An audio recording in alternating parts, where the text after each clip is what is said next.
మహిమగల దేవుని ప్రశస్త నామాన ఈ ఉదయాలమందు మరలా ఒక్కసారి మిమ్మల్ని ఈ రీతిగా కలుసుకోవటానికి కృప చూపెట్టిన దేవాదేవునికి వందనాలు. మనందరికీ ఆరోగ్యముతో పాటు ఆయుష్ను కూడా ప్రసాదించాడు. మనకి కాదు, మన ఇంట ఉన్నవారికి, మన బంధువులకు, స్నేహితులకు, అందరికీ అందుకు దేవునికి నిజంగా మనం కృతజ్ఞతలు చెల్లించబద్దులమై ఉన్నాం. ఆదికాండం 3వ అధ్యాయం 20వ వచనం. ఆదాము తన భార్యకు హవ్వ అని పేరు పెట్టెను. ఏలయనగా ఆమె జీవము గల ప్రతి వానికిని తల్లి. 20వ వచనంలో చెప్పబడిన మాట.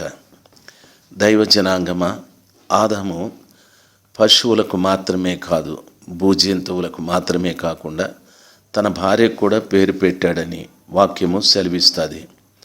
ఏమని పేరు పెట్టాడు అని అడిగితే హవ్వ అని పేరు పెట్టాను. ఏలయనగా ఆమె జీవము గల ప్రతి వానికిని తల్లి అని చెప్పబడింది. ఇది వాస్తవమే కదా. ఆదాముకి దేవుడిచ్చిన జ్ఞానము పది. చూడండి, తను శపించబడి బయటికి వెళ్ళిపోయిన తరువాత ఆయన తన భార్యకు పెట్టిన పేరు జీవం గల ప్రతివానికి తల్లి. అంటే దాని అర్థం జీవము గల ప్రతిదానికి అని చాలామంది అంటూ ఉంటారు. వానికి అని బైబిల్ చెప్తుంది. ప్రతిదానికి తల్లి అంటే దాని అర్థం ఇప్పుడు పశువులను, పక్షులను అన్నింటినీ ఆమె ప్రసవించి ఉండాలి, లేదా ఆమె మనుషులను మాత్రమే ప్రసవించాది. అందుకని ప్రతివానికి అని ఆయన స్పష్టంగా సెలవిచ్చాడు. కాబట్టి దేవుని అనంతమైన కృపను బట్టి ఆయన గొప్ప పేరు ఆమెకు పెట్టాడు. దైవ జనాంగమ ఆలోచించాలి. దేవుడైన యెహోవా ఆదామునకును అతని భార్యకు చర్మపు చొక్కాయలను చేయించి వారికి తొడిగించెను అని వాక్యం సెలవిస్తుంది. దేవుడు ఎంత కనికరం కలిగినటువంటి వాడు. వారు తప్పితం చేసి దేవుడు వారికి ఇచ్చిన మహిమను పోగొట్టుకొని వారు దిగంబరులని తెలిసిన తర్వాత ఆయన శపించి బయటికి వెళ్ళమని చెప్పాడు. బైబిల్లో చక్కటి మాట ఉంది. ఆయన కోపించుచూనే తన వాత్సల్యతను చూపెట్టు దేవుడని. దేవుడు కోపిస్తాడు, అయితే కోపగించిన వాని మీద కూడా తన ప్రేమని చూపెడతాడు. ఈ రోజున ఆదాము హవ్వలే కాదు, మన జీవితాల్లో కూడా ఎంతోమంది ఎన్నో విధాలైన తప్పితాలు చేస్తూనే ఉన్నాం. అయితే ప్రభు కోపగించి ఉంటే నేను ఇప్పటికే చనిపోయి ఉండాల్సింది, నాశనమైపోయి ఉండాల్సింది. ఈ మాటలు వింటున్న మనందరి పరిస్థితి అంతే. ఆయన కోపించుచూనే తన వాత్సల్యత మన పట్ల చూపెడుతున్నాడు కనుక ఆయన ప్రేమ చాలా గొప్పది, ఆయన కోపము చిన్నది. బైబిల్ సెలవిస్తుంది, ఆయన కోపము నిమిషం మాత్రముండును, ఆయన దీర్ఘశాంతము సదాకాలముండునని. దేవుడు ఎంత మంచి దేవుడు. మన పట్ల అంతగా కోపగించుకునే దేవుడు కాదు. అందుకే ఆయన పిల్లలైన మనకు కూడా చెప్తున్నాడు, కోపపడివి కానీ పాపం చేయొద్దని. మీ కోపము సూర్యుడు అస్తమించున్నంత వరకు మీ వద్ద నిలిచి ఉండకూడదని ప్రభుల వారు సెలవిచ్చారు. ఎంత గొప్ప దేవుడు. దైవజనాంగమ ఆలోచించవలసిన విషయం. రెండవది, ఆదామునకు అతని భార్యకు చర్మపు చొక్కాయలను చేయించి వారికి తొడిగెను అని వాక్యంలో ఉంది. వారు మరణ శరీరం, ప్రస్తుతం మనకున్నటువంటి శరీరం లాంటి శరీరం వారికి ఏర్పడది. అందుకని వారు దిగంబరులని ఆ కృపగల దేవుడు చర్మపు చొక్కాలను చేయించి వారికి తొడిగించాడని వాక్యం సెలవిస్తుంది. ప్రియులారా, హవ్వ తప్పితం చేశాది. అందుకని దేవుడు కోపగించి ఆమెకు వస్త్రాలు ఇవ్వకుండా ఆదాము ఆమె ద్వారా చెడిపోయాడని ఆదాముకు వస్త్రాలు ఇచ్చి అట్లా చేయలేదు. దేవుడు ఎప్పుడు కూడా పక్షపాతి కాడు. ఆయన నిజంగా కనికరం గల దేవుడు. మన విషయాల్లో కూడా ఆ కృపగల దేవుడు ఎంతో కనికరాన్ని చూపెట్టాడు. నేను పాపిని, నా కుటుంబీకులందరూ పాపులే. అయితే ఈ పాపము ద్వారా నేను దిగంబరినే, అనగా పరలోకంలో ఉన్న దేవుని దృష్టికి నేను దిగంబరత్వం కలిగిన వాడిని. అయితే నా పాపాలు ప్రభు దగ్గర ఒప్పుకొని నన్ను క్షమించమని అడిగిన దినాన ప్రభువు దృష్టికి నా దిగంబరత్వం కనిపించకుండా ఆ కృపగల దేవుడు నాకు రక్షణ వస్త్రాలను ధరింపచేశాడు.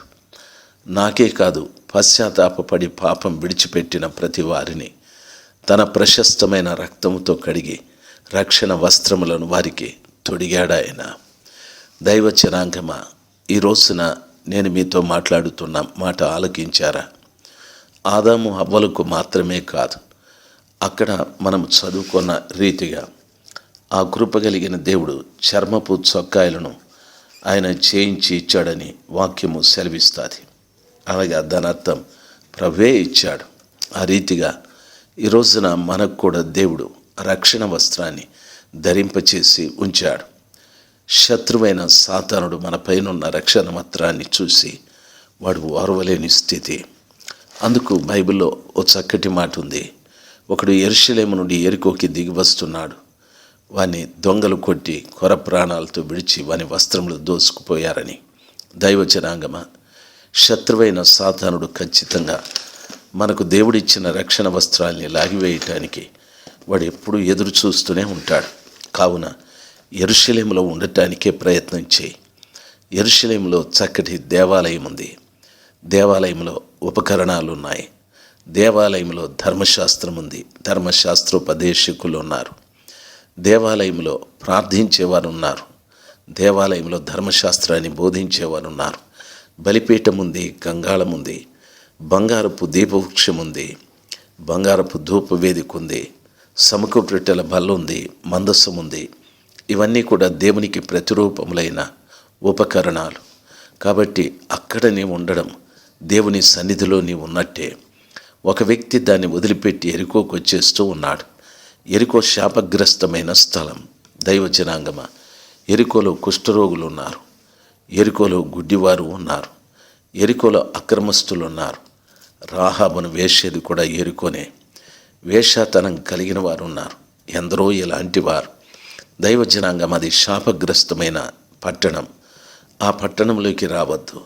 దేవుని నివాస స్థలమైన యెరూషలేము పట్టణాన్ని విడిచిపెట్టి ఇక్కడికి రాకూడదు. ఒకవేళ అందులో నుండి నీ దిగి వస్తే దారిన దొంగలు కనిపెడుతూ ఉన్నారు. ఎవడు దొంగ? యోహాను సువార్త 10:10 చదువుకుంటే ప్రభు అంటున్నాడు, దొంగ దొంగిలించుటకు, హత్య చేయుటకు, నాశనము చేయుటకు వచ్చును. నేనైతే జీవం ఇవ్వటానికి, నా గొర్రెలకు సమృద్ధి అయిన జీవం ఇవ్వటానికి వచ్చానని ప్రభు అంటున్నాడు.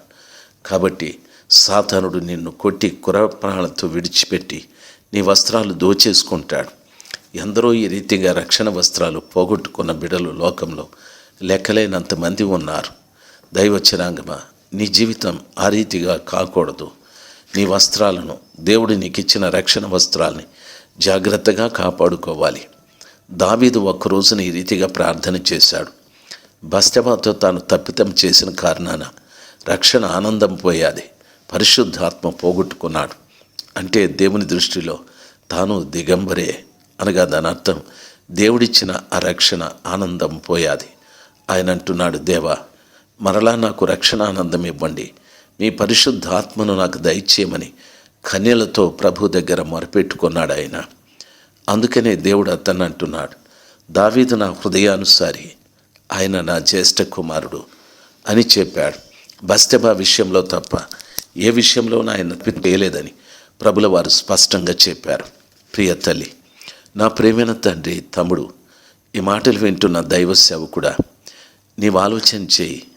ఏదేనులో తప్పితం చేసి వారు తమకిచ్చిన మహిమ వస్త్రాలు పోగొట్టుకొని వారు పాపము చేత మరణ వస్త్రాలు ధరించిన వారై అనగా దిగంబరులై ప్రభు ఎదుట నిలబడ్డారు. ఒకవేళ నువ్వు పాపం చేస్తూ ఉంటే దేవుని ఎదుట నీవు కూడా దిగంబరివే. దయచేసి పశ్చాత్తాపడు. ఆ కృపగలిగిన దేవుడు నీ దిగంబరత్వం కనిపించకుండా ఆ కృపగల దేవుడు రక్షణ వస్త్రాలను నీకు ధరింపచేస్తాడు.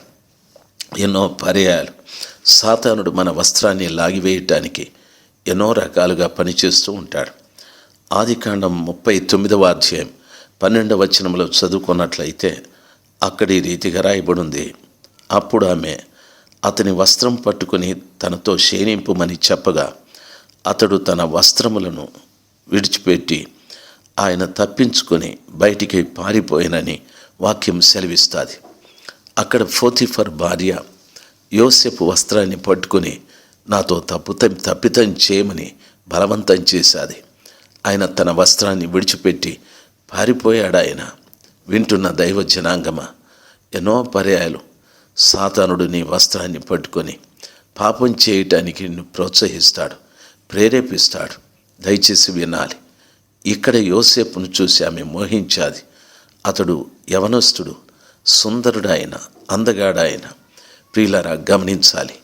ఎన్నో పరిస్థితుల్లో చాలామంది వ్యక్తులు అందాన్ని ప్రేమించి ఎంతోమంది తమ వస్త్రాన్ని పోగొట్టుకున్న బిడ్డలు ఉన్నారు. ఆ రీతిగా మీరు కాకూడదు. అందం వైపు చూడకండి. శరీర అందం పనికిరానిది. నీవు ఆత్మలో అందంగా కనిపించాలి. నీ దిశమలు ఎప్పుడు కూడా దేవునికి కనిపించకుండా ఆయన ఇచ్చిన రక్షణ వస్త్రాన్ని తొడుక్కోవాలి. యోసేపు ధరించుకున్నటువంటి వస్త్రం బాగా గమనించాలి. తండ్రి అతనికి విచిత్రమైన అంగీని కుట్టించాడు.